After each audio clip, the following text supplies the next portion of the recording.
Hello, ladies and gentlemen. My name is Bryon Wilfert, Member of Parliament for Richmond Hill. This is Pasargadtv, and I am delighted to be here today to talk to you about a very important issue that's near and dear to my heart, and I know to you.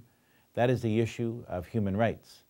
In particular, the ongoing situation in Iran. Next week, the President of Iran will be addressing the United Nations. Ahmadinejad is coming to the United Nations to talk about the current political situation.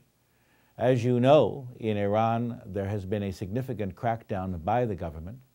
There have been calls by heads of the Iranian Revolutionary Council, by members of the clergy and other sectors to crack down even more and to put on trial reformist elements within Iran.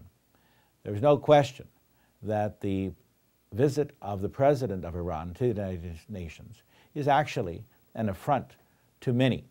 And it's an affront because he will be coming and certainly talking, I'm sure, about how things have been distorted in Iran, how Western interference was actually part of the demonstrations on the streets in Tehran and in other cities.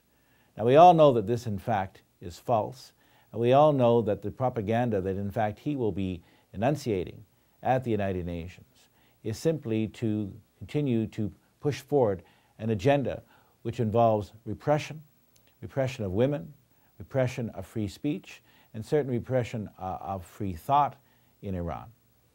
Human rights issues for Canadians have always been a central tenet of our foreign policy.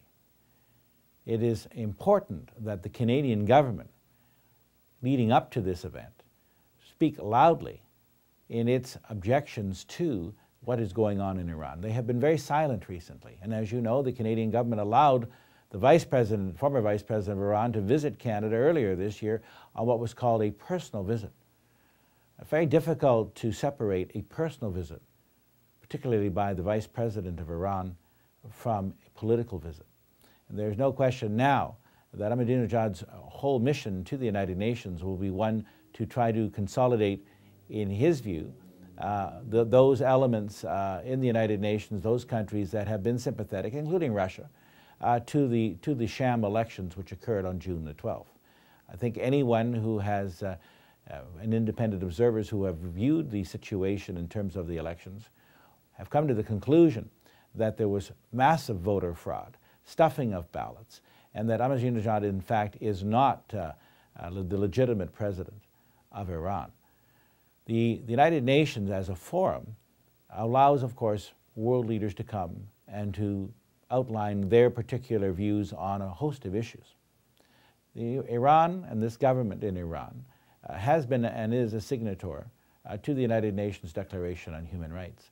Unfortunately, they have only been a signatory. They have not, in fact, adhered to those elements of human rights. Human rights for Canadians means that we need to speak loudly, and I know there will be many Canadians who will be traveling down to New York to voice their objections to Ahmadinejad's visit. But again, the Canadian government needs to speak loudly. It needs to say that the repression that has been going on, the sham trials that have been going on, must end. We need to, in my view, take very strong steps, particularly the freezing of assets of Iranian leaders, particularly in Canada in terms of their financial assets and around the world.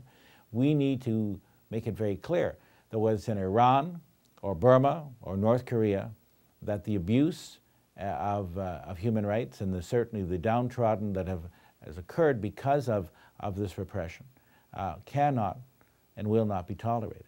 I hope that our ambassador to the United Nations, and I hope that our foreign minister will speak with one voice, will be very clear in continuing to say that the human rights exploitation in Iran and elsewhere cannot be tolerated, and we need to have a coordinated effort at the United Nations.